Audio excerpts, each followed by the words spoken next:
And when I first time managed to get a girlfriend, it was terrible. She was Canadian, she would chat away with anybody. It was total nightmare for an Indian guy, you can't do that. What if you like that guy more than I do? Then I'm done. No, not a good idea. So when I'm doing fine, she's just gone somewhere doing something. I'm reading my book and suddenly thought comes across. Oh my God, I can't read now anymore. I can't even swallow water because there's a lump sitting here. And when she comes back, thank God she's back. Where were you? Yeah, I was with your aunt. And I was just dying here, worrying that you might be kissing the other guy you were talking this afternoon. I completely ruined my whole afternoon just by thinking and believing one thought. Even if she's doing that, for God's sake, how does that should really impact me? And when she hasn't done that, what is that I'm doing? I'm creating a situation where, if not today, tomorrow is gonna happen. Because you keep on pointing that particular sore point of yours, and that's going to happen. So, your kid is playing a Lego. Very good. Go and tell him that, listen, there's a very nice vanilla cake in the fridge, don't touch it. Now he can't focus on Lego, he needs to go and check out. And this is what we do with our mind. We replay our nightmares again and again and again and again. And whatever you're thinking, you're going to create it. I had people who come to me that, I'm really worried about my kids. So my question mostly to them is, how long you have been worried? So the last one I remember, she says 40 years. I said, did anything happen really bad? That no, they are very good, they are successful, one in Stanford and the other one is doing this and that. And I said, yeah, keep waiting enough, then you see one day you will get one of those. Because life is, something is going to happen or the other way. And you've been really preparing yourself for 40 years to have that something to happen. Interestingly enough, till now nothing happened to them, but she's gone into depression because she has run that thought. She run herself down just with that one thought.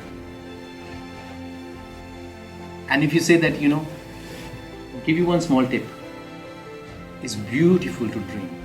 But when it becomes a nightmare, doesn't matter how elaborate your dream is, just open your eyes, wake up. It'll go away. Simple technique.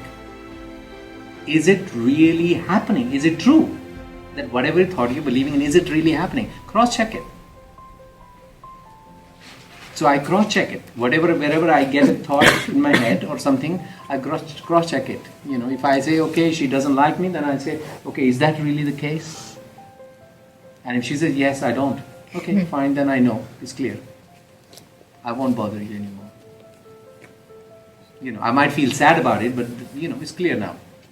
I don't have to sit here. What are we doing? We are having conversation with everybody. We know their tone. We know their sound, we know their dialogues, we know their reactions, we know so much. So when we start conversation, we start from the middle of that conversation to this one. And the person in front of you has no clue what you're talking about. You already had that conversation a million times in your head before you utter it out. It's very difficult for me to tell you, but I don't like that. And the person says, what happened? I'm just having my tea and I didn't say anything. This is where we need to start becoming aware that what are the kind of thoughts I'm entertaining? Is this really the case? Just investigate it. If it is really true, then you can say, okay, what do I do about it? So at the moment, like your situation is not where you might not have enough money, sounds like. And in 6 months, it may happen, you don't know. Maybe you get a lotto. You don't know. And this is where the magic of life, you would not be able to see the magic if you stay on that identified path of yours, which you already been traveled a couple of times before. If you want to see the adventure, only thing in life is boring, repeating same patterns, behaviors and thoughts again and again. Because life, this never happened before in the history of the universe, not only mankind. This will never happen again. We can ask you all to come back again next week sit here exactly the same place. I can repeat everything remembering from the video and do the same thing. It's never going to be the same. Universe doesn't repeat. We do. We repeat, and only that in a voodoo-ness. And the mind is, this is not illusion. What you're thinking is in a complete and utter voodoo-ness. It is not real. Identifying that is an enlightenment. So when you do yoga postures and all that, only idea is that this posture I have done before. The moment you think that, you miss the point. You do each time you take a bite and say, this is the first time ever I'm tasting this one. I know how this food tastes like. I know how this. You would not go to the new food because you like that Chinese restaurant at that place and their particular dish. I find that super boring. But you know how we do it? If you really want to have a calm, collected, peaceful child, a baby, every day do exactly the same thing. They don't want to go to Uma's house. They want to stay in the same bed. They want to have the same rituals, same songs. Stay with it and then see what happens. What you're doing, you are hacking their mind.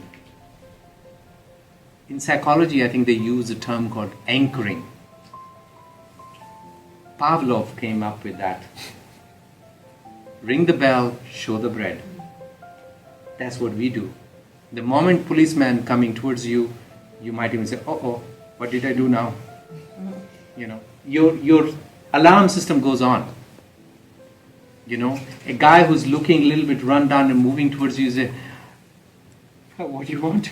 Try and do that in Switzerland. When with me, my kind of attire, when I sometimes say, tell me the way. Most of the time, it's like I don't know. If there's a foreigner, then most probably they will say, "Okay, yes, how can I help you?" But when there's a pattern, everybody wears a tie and suit and all that. If I change my attire and then approach, I would have different response than if I change my attire. Why? Because we have put it in our memory and our storage, those things. You can change it. That's why we say reality is the kindest and most vast and amazing thing is available. Doesn't matter how much money you got in your bank, now you hardly ever need it. Doesn't matter how much air is out there, how much you will be able to breathe. You can only breathe as much as you have a capacity. Even if you go to the most elaborate banquet, after your quantity is done, you would see that after a while you can't. You can have all the food in the world, but it won't help you. This is where you start becoming aware of your immediate needs, and your needs automatically will shrink down to very, very manageable level, and you would never feel poor. That's where you need to learn how to hack your mind. You need to understand mind is not you, your thoughts are not you, and your body is not you. So where we say Sharir Shunya, Man Shunya. Shunya is the zero. So what's happening to your body is not happening to you. What's happening to your mind is also not happening to you. So the thoughts which are happening to you is not you what's happening to you. You as an identity is that one which is just watching all that what you go through, what your body goes through, what your mind goes through. You're just watching. People get bored with the partners, not with the partner. You have downloaded all the images and everything. Now you keep on running every time the same. And when you keep on running down the same, that gets boring. Because you now going to go back home and new you. Tomorrow morning you will wake up new you, and so does your partner, and so does your kids, and so does everything else around you. Because they're constantly changing. That river has already gone, which you considered that was you. I think Frank Kafka once said that you can't step in the same river twice. And if he would know a little bit yoga, he would say, the same you cannot step in the same river twice, because you changed as much as the river has. Both have changed. That's your prakriti. So you would see that you would not attach to things. It's like inhale and hold. How long are you going to hold? No, I love this breath. I'm not going to let it go. How long will it last? The same thing. Exhale and don't inhale. I'm a yogi. I don't take things in. I don't touch the money. I don't touch the emotion. But some level you do, because Prakriti somehow needs it. This is in a constant cycle. You need to be remaining part of the cycle. If you start being stagnant, you're going to wither off.